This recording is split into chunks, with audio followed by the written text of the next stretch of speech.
Ayer el presidente de la Nación estaba medio enojado cuando se le planteaba que bajó el consumo. Que bajó el consumo, decía, pero hay que mirar las ventas, el e-commerce, por decirlo de alguna manera, las ventas online, etcétera, etcétera. Este es otro dato para mostrar cómo está la situación, que es la morosidad. Morosidad, y estos son informes oficiales, estamos hablando del sistema financiero, informe del Banco Central, con un número que es preocupante, 7,8% de mora en familias. Entonces, cuando decimos en familias estamos hablando mora de particulares, de grupos de familia de particulares con el sistema, en distintas cuestiones.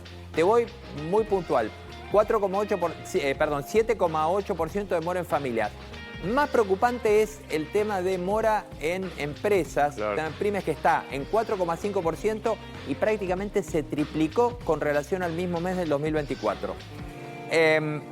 ¿Cómo lo vamos desgranando esto? Préstamos personales, porque los dos rubros más importantes son estos. Préstamos personales, la mora sube un poco más, se ubicó en 9,9%. Es alto, Luis, Esto es muy alto, o sea, 1 de cada 10 no puede cumplir con los préstamos personales que normalmente se piden para pagar deuda. Para pagar deuda, y en muchos casos te los ofrecen los bancos. Sí. En estos momentos te los están ofreciendo los bancos. ¿Por qué? Porque está empezando a haber tasas un poco más lógicas y hay gente que tiene, por ejemplo, pago, todo nos pasa en algún momento, que te queda una parte de la tarjeta que no pagaste, entonces te ofrecen un préstamo personal para cancelar el saldo impago de la tarjeta, el mínimo que no, es decir, pagaste el mínimo y el resto que te queda porque es mucho más barato.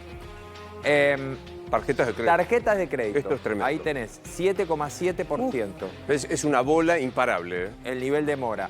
El crecimiento anual de la mora fue del 5,5%. Otro número para tener en cuenta. Pero insisto, 7,8% de mora en familias. Subió anualizado 5,5%, pero en el caso de los préstamos de empresas y de las pymes, sobre todo, la mora subió prácticamente al triple de lo que era exactamente hace un año. Bueno, veamos otro aspecto, que es la actividad política de este año, con sacudones, como decíamos la semana pasada, Rubén, con el tema presupuesto, y vemos qué pasa con reforma laboral, ¿no? Con sacudones que, gracias a Dios, se fueron ordenando durante el fin de semana con mucho ruido.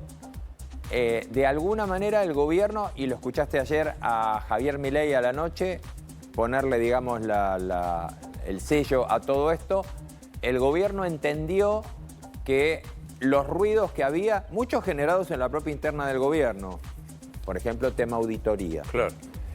Otro generado en negociaciones que no habían salido como debieron salir. Ustedes algo de eso hablaron en el pase. Pero por el otro lado, después, la convicción que empezó a haber y esto tuvo que ver también un poco el ministro de Economía, Luis Caputo, es decir, paren un poco la mano que el presupuesto lo necesitamos. Claro. Lo estoy traduciendo a criollo básico. Y no solo eso, además tan mal no salió y además el mercado reaccionó bien ante la votación. No pateemos el tablero porque evidentemente hubo dos errores. Quisieron traficar los artículos de derogación de emergencia en discapacidad y financiamiento universitario. A último momento. A último momento. Es más, algunos diputados tenían en sus bancas la vieja versión que no lo tenía. Y el otro, el error, la decisión política de acordar con el kirchnerismo. La Libertad Avanza acordó con el kirchnerismo los 3 miembros de la auditoría.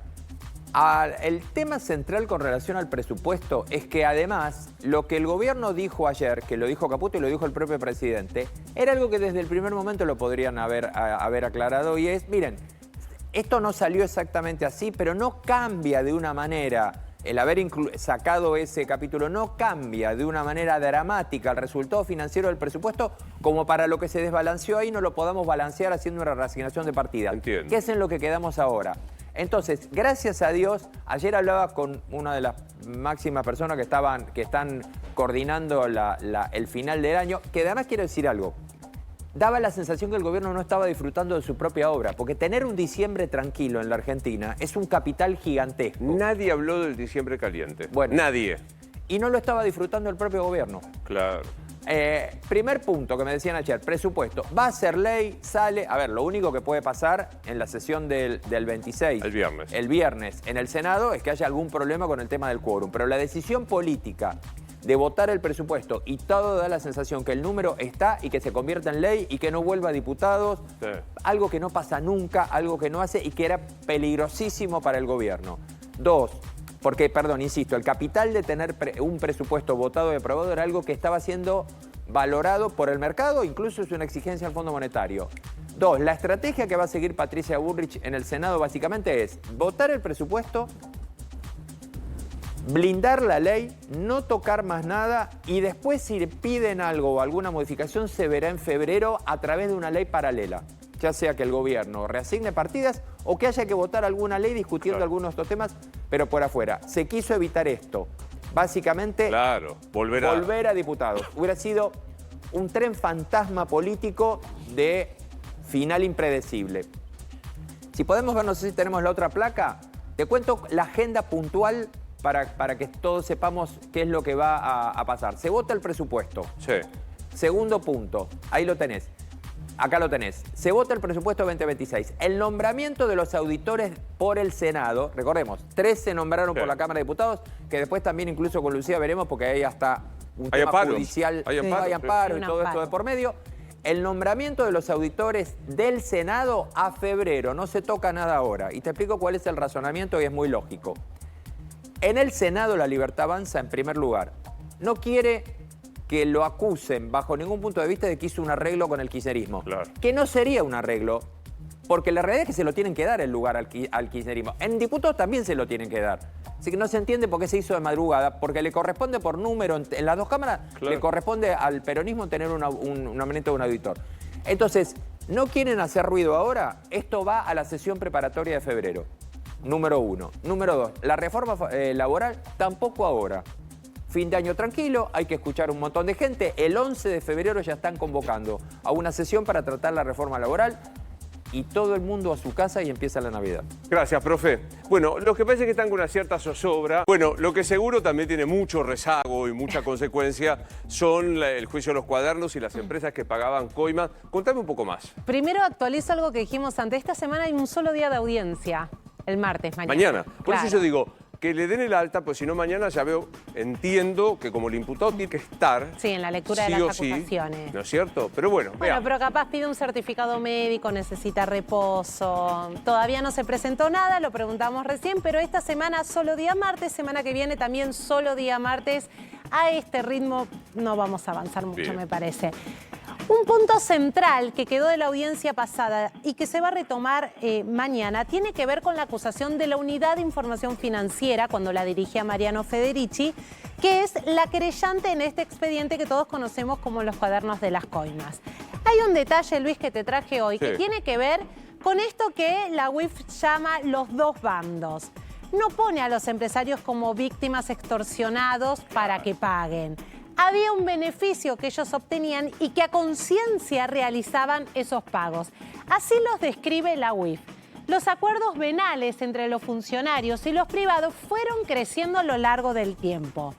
Pagaban bajo la promesa o expectativa de algún beneficio particular. O sea, lo que está diciendo acá es, no es que los empresarios eran buenitos, que pobres, no tenían más remedio. Armaron una estructura entre funcionario, empresario, para pagar coimas y de esta manera quedarse con las obras. Exactamente, porque eso, sobre todo en el tramo de la Camarita, lo que permitió fue la cartelización de la obra pública. Y allí el rol de los empresarios fue central. Mirá la planilla, a ver si la tenemos. Una primera planilla que aparece en la acusación que tiene que ver con los que más coimas pagaron. Acá tenés el listado. No está por orden de cantidad, porque fíjate que el primero pagó una sola coima en principio, pero después tenés Benito Rogio, Robela 11 Carranza, coimas. 14 se sí, lleva el no ranking, sé si podemos subirla o quedó cortada. Pero en un tramo también está JCR, que le hablábamos, ahí va, la semana pasada, 40 coimas. 40. 40, JCR, que administraba un hotel de la expresidenta. Helport también. Luciano S.A. 12. Cartelone. Panedile Argentina S.A. Sí, Luciano S.A. que bien mencionaba. Ah, la pelota. Ah, no, pensé que había uno de 175, no. En total se pagaron 175 coimas en el marco de la Camarita, que es lo que le atribuyen a Cristina Kirchner. ¿Cuál es la contrapartida de esas coimas? Este número que tenés acá arriba. 37.171 millones con 270... Ah, la pelota. A todas estas empresas que pagaron esas 175 coimas, el gobierno kirchnerista les dio 355 obras por más de 37.000 millones de pesos. Los dos bandos. Así lo describió la UIF, porque lo que dijo es, los empresarios también ganaron con este esquema de corrupción. No alcanza con decir, si no le pagaban, no me daban la obra. Acá te armé un top 10 de los que más obras recibieron mientras pagaban coimas al gobierno kirchnerista. JCR, 44 obras por más de 5.200 millones de pesos. IEXA, en su momento de Ángelo Calcaterra, primo de Mauricio Macri, 23 obras. Chediac, 22, por más de 3.530 millones de pesos. Rogio. Bueno, una suerte de top 10 de las empresas que fueron más favorecidas con obras, mientras en un camino paralelo, ilegal, pagaban coimas. Los dos se beneficiaron, dijo la justicia, y esto hace que todos hoy estén sentados en el banquillo de los acusados, con una salvedad. Los empresarios no están acusados por asociación ilícita, solo por cohecho activo. Claro, solo por pagar la coima. Eso es el cohecho. El cohecho tiene las dos partes. Sí. El que recibe, cohecho pasivo, y el activo, el que pone... Exactamente. Que no son víctimas, pero y es interesante la acusación de la UIF. Sí. No son víctimas estos No, no señores. son víctimas. Habla de los dos bandos, de un pacto entre empresarios y exfuncionarios. Todos se beneficiaron. El único que no se termina beneficiando es el Estado, Claro. porque todo esto es a costa del erario público. Y el detalle, cuando uno va escuchando las audiencias, Paolini, Sociedad Anónima, 19 contratos, las acusaciones, lo que estamos escuchando es el detalle, cuántas coimas pagaban, cuántas obras recibían, con un dato que no me parece menor. En la camarita lo que se dijo es que hubo cartelización de obra pública, es decir, la mayoría de estas obras concedidas, otorgadas, no se hicieron bajo un llamado a licitación público y una compulsa de precio real. Se arregló en la mesa chica. Obvio. Le sienta muy bien ese look. Muchas Así gracias. que me gusta. Para asumir, ¿no? Dice nuestro productor, dice que estás muy